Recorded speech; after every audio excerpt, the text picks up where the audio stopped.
I just want to start by saying that I wasn't born vegan and I wasn't even born vegetarian. You see, for almost 21 years of my life, I consumed meat, dairy, and egg products. It's not just that I consumed them, I loved them, right? I loved how they tasted. I'd have them every single day of my life.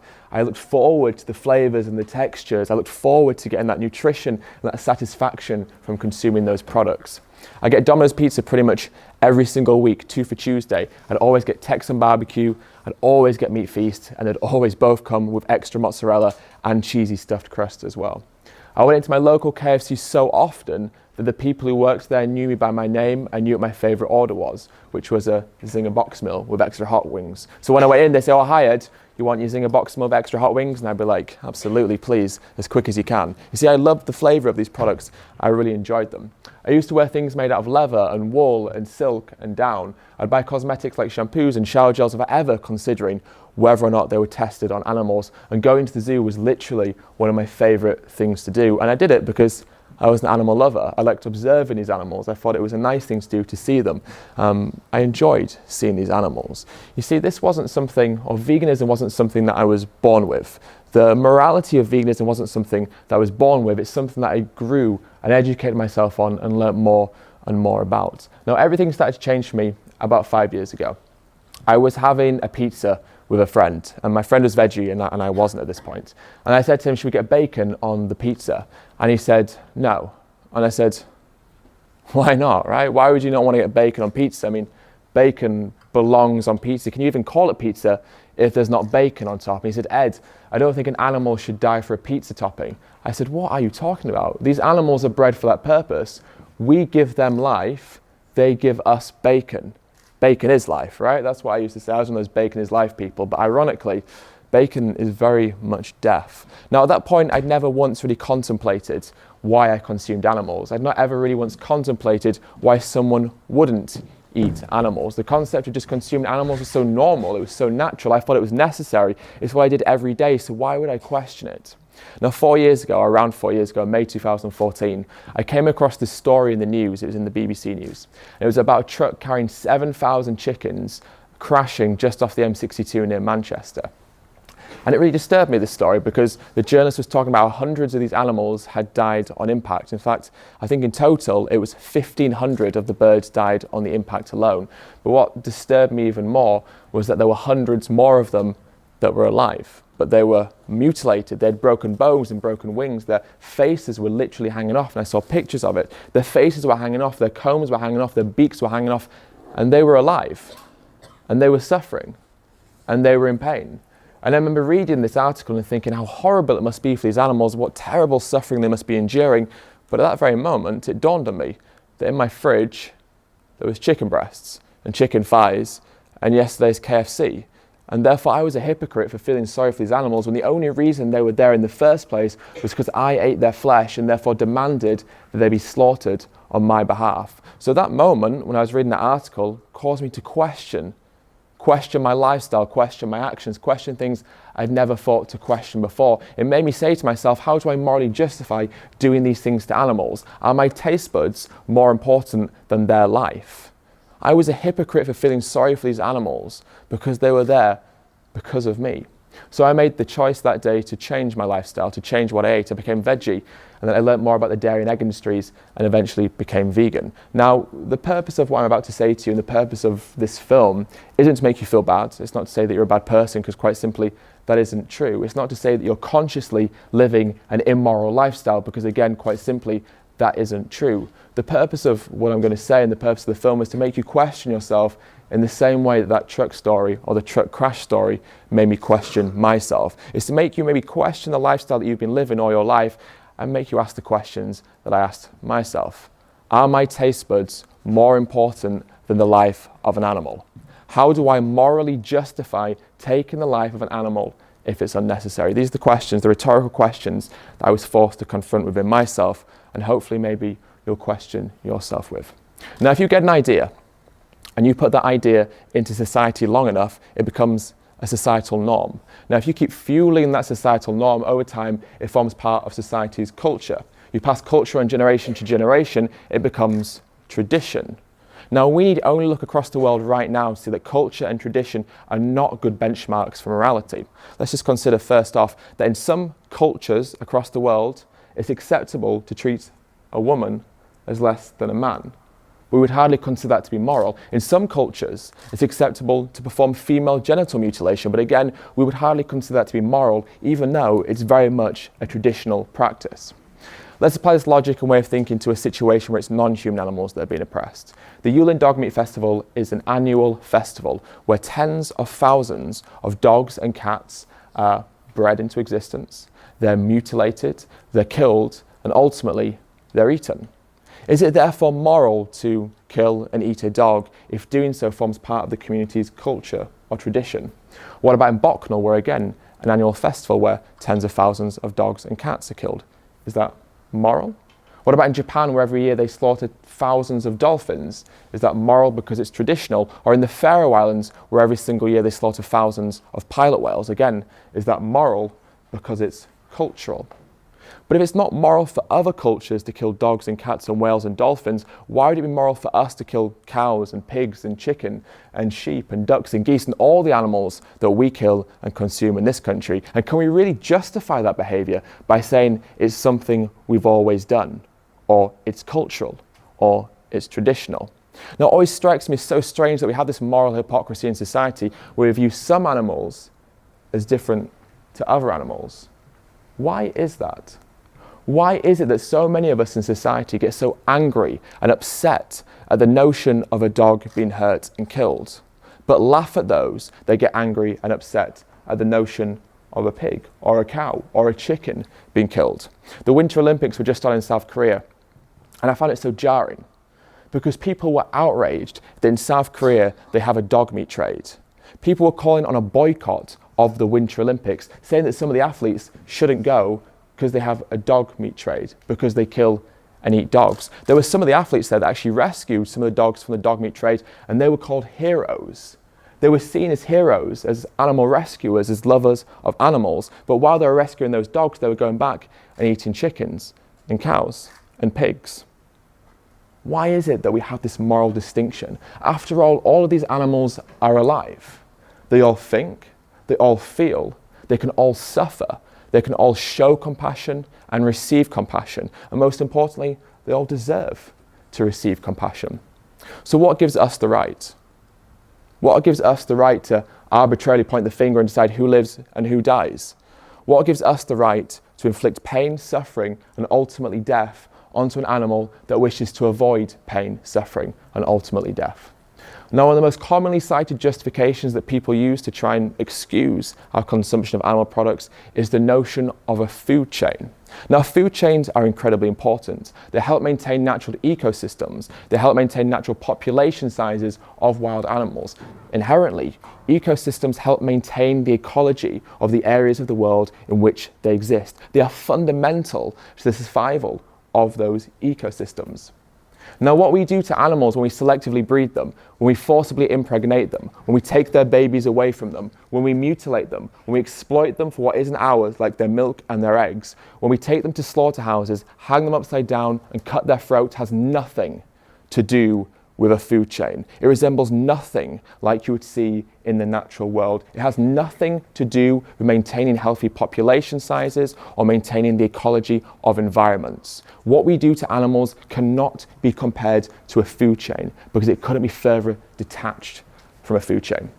Now, if I brought a pig into this room now, say a live pig, and I said to you, kill this animal using what you were biologically given, because all natural animal eaters in the wild kill the prey that they eat using what they were biologically given, which is their claws and their canines. So if I said to you, kill this pig using what you were biologically given, how many of you think you'd be able to do that? I mean, let's be honest, when you try to maul that pig would probably roll over and accept a little tickle off you. And let me tell you that pigs absolutely love belly rubs. If anyone's ever spent time with pigs, you can vouch for this. They love belly rubs. So when you were trying to maul that pig would roll over and accept a belly rub right there in front of you. You see, the utensils that we have for killing are very rudimentary and very crude. We're not effective predators. But let's say, for the sake of argument, that you do kill that pig. And now in front of you is not only a dead pig, but that pig carcass is now open. You've effectively butchered the pig, and in front of you lays the open carcass of that once living pig? Are you going to eat the raw meat? What about the organs, like the intestines and the cartilage and the tendons and the ligaments and the brain, all that nasty stuff that we don't like to think about? Are you going to eat that? Are you going to eat around that? What always strikes me as strange is that when people see these parts of animals, they say that it puts them off their food. When people see graphic content like this, they often say to me, I don't want to see that, it'll put me off my food. Why? Why would seeing the process of how meat and animal products turn up on your plate put you off eating them? If you were naturally meant to eat animals, not only would you be able to watch them being killed, you'd be able to kill them yourself. Yet so many of us feel the opposite of hunger when we see animals being killed. We feel repulsed, we feel angry, we feel sad, we feel frustrated. We don't understand why they're suffering so much. If we were natural animal eaters, this wouldn't faze us at all. Yet that's one of the most common things that people say to me. I don't want to watch the documentary because it'll put me off my food. Why is this?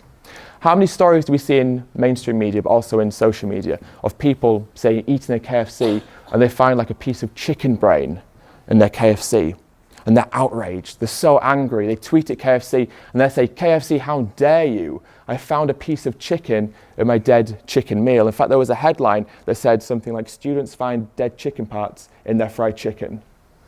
Well, what else are you expecting to find? It's a fried chicken box meal. Of course you're going to find dead chicken parts, but you find a piece of brain or a piece of kidney or something that you didn't expect to find, and all of a sudden you find that repulsive, or they find it repulsive, and it puts them off their food. Is that not strange? Why do we find the body parts of animals abject if we think that we're supposed to eat them, and that we're naturally designed to eat them? Say I bring a cow into this room now, and I present you all with a freshly sharpened knife. And I say, who of you will cut the throat of this cow? Would any of you volunteer to do so? Say instead of a cow, it's now a 6-month-old lamb that I bring into this room. And I say, who of you will decapitate this lamb, cut their leg off, and have a lamb shank? Would any of you do so?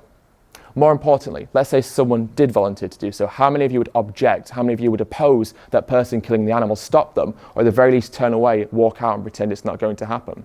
Say you're walking down the road and you see someone beating and abusing a dog. Do you step in? Do you intervene?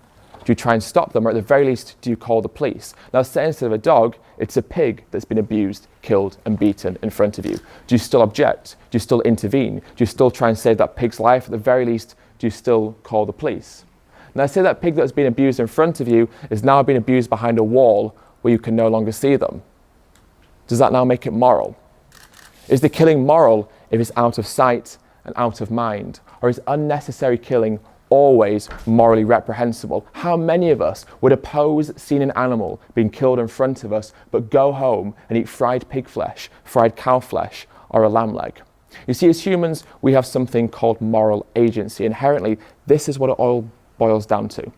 Now, moral agency means that we are able to make decisions based on a notion of right and wrong, but importantly, it means we can be held accountable for the decisions that we make. Now, animals in the wild can't be held accountable for the decisions that they make. That's why lions and tigers and bears are not good role models for our morality. They kill out of necessity. They're obligate carnivores. They have to eat animal flesh to survive. We don't. And because we don't, our moral agency dictates that we are obliged to do or to purchase the product that contains the least amount of suffering. But it also means that if we choose to buy a product that contains suffering, we can and we should be held accountable for the action that we make.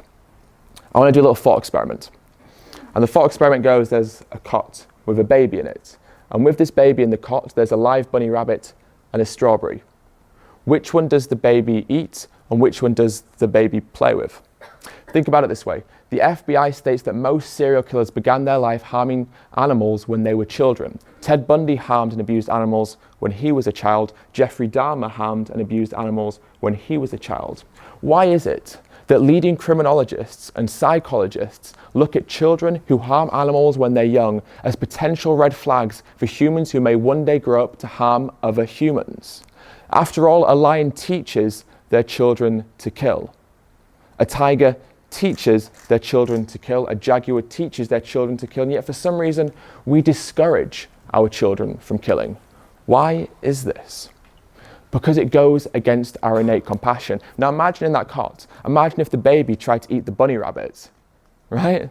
We think, well, that child should probably be looked after, right? We think there's something wrong with the child if they went to eat the animal. And yet when they grow up, that's precisely what they do. They eat the animal, right?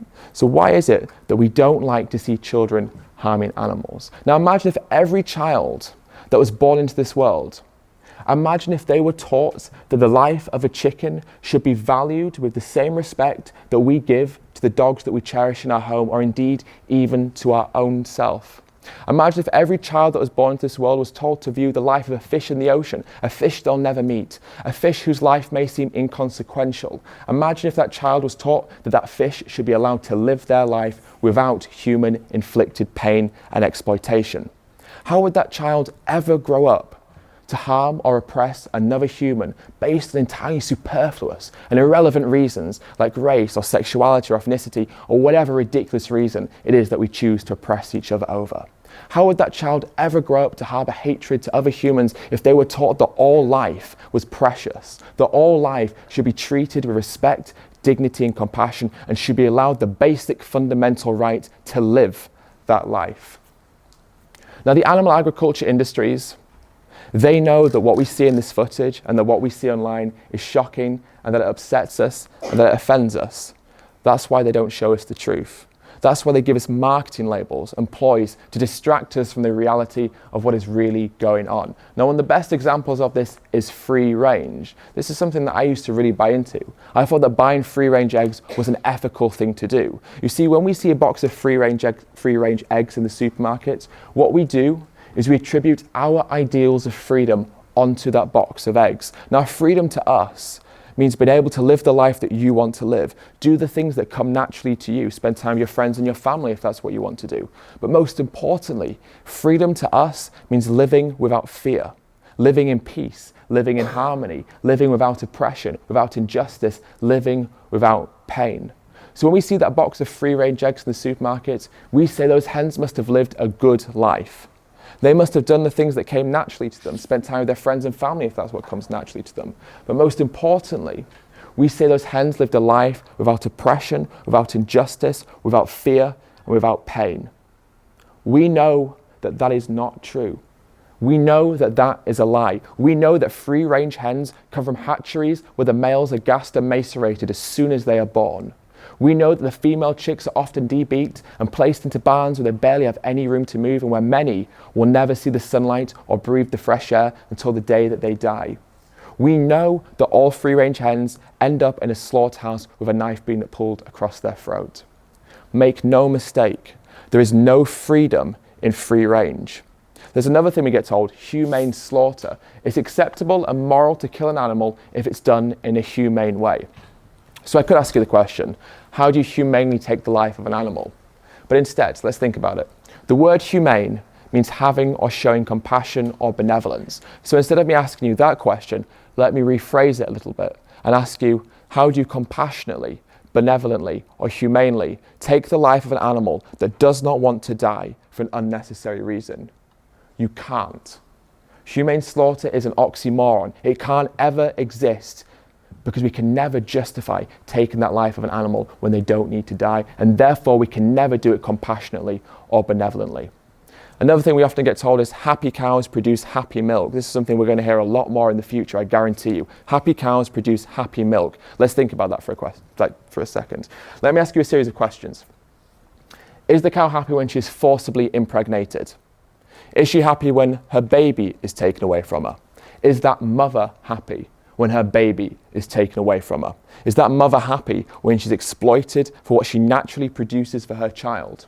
Is she happy when she's loaded into a truck or a trailer and taken to a slaughterhouse? Is she happy when the bolt gun is placed against her head and the knife pulled across her throat? Again, make no mistake, there is no happiness in the dairy industry. There is no right way to do the wrong thing. And exploiting animals, because it is unnecessary, will always be the wrong thing, and therefore there is no right way to do it. Do not believe the labels and the lies and the adverts and the propaganda and the scams of these industries that seek to make money from you. They operate on supply and demand. The only way they can function is if people buy these products. And people aren't going to buy these products if they know the truth behind them. So instead they lie to us to make us buy something that otherwise we would not want to buy, because then they make money from us. Then they can profit from us. Then they can profit from the exploitation of animals. It is a lie. They have vested interests. Remember that when you see those labels and those pictures of happy animals. Those animals are suffering, they're in pain, and they will be until the day that they die. So the question often becomes, we agree, or most of us agree, that what happens to animals is wrong. And perhaps it is immoral. So instead of abolishing the industries, why don't we just improve the systems? Why don't we just make the farms humane? Why don't we make free range mean free? Now the reality is, even if we were environmentally and economically able to give all of these animals that we consume big green lush pastures, open fields, and allow them to do what comes naturally to them, even if we found a system where we didn't have to take their babies away from them, where we didn't have to mutilate them, where we didn't have to forcibly impregnate them, we will always, always, always have to take their life from them.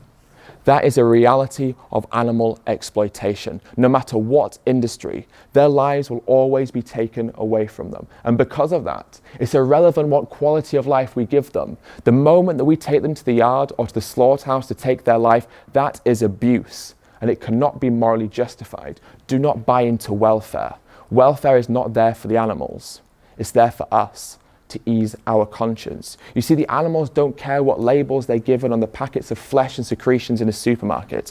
They don't care if they're labeled organic or grass-fed or corn-fed or high welfare. Those labels do not safeguard the animals. They make us buy the product. They ease our conscience. Now, it always strikes me as strange that when we protest against something like the Yulin Dog Meat Festival, we don't say it's moral to take the life of a dog if it's done in a humane way. We don't say it's moral to take the life of a dog if they're given bigger cages or if they're labeled free range. We say taking the life of a dog for food is wrong and immoral and should be abolished, full stop, no ifs, no buts. The petitions that we sign to end Yulin are not asking for bigger cages. They're not asking for different labeling. They're asking for an end to the dog meat industry and an end to the festival. So let me ask you, if the Labrador steaks that are being consumed in Yulin, if they came with an RSPCA approved seal, would that make it moral? If the minced chihuahua being consumed in Yulin, if that came with a red tractor approved seal, would that make it moral? If we brought all the dogs and all the cats that are being killed in Southeast Asia, if we brought them to this country, took them to British slaughterhouses and killed them in the exact same way that we kill the animals in this country, would that make it moral in your eyes? And if it wouldn't, why on earth would it be moral to kill the animals that we eat using these methods? If you have companion animals at home, say like a dog or a cat, a hamster, a rabbit, a gerbil, whatever animal it is, if you have an animal at home that you love and whose existence you cherish, if they needed to be put down and euthanized, would you take them to a slaughterhouse to have that done? And if you wouldn't, that should tell you all you need to know about how humane a slaughterhouse can be. Now, animals have one chance at life. They have one existence. Who are we to take that one chance at life away from them because we value the taste of their flesh and their secretions? A meal to us lasts a matter of minutes, an inconsequential amount of time. It's a meal that we forget about as soon as we've finished. But that meal has cost the entire existence of an animal. We take their life for minutes of pleasure. What right do we have to do that, not only as a species, but as individuals? Let me ask those questions again. Are my taste buds, or are our taste buds, more important than the life of an animal?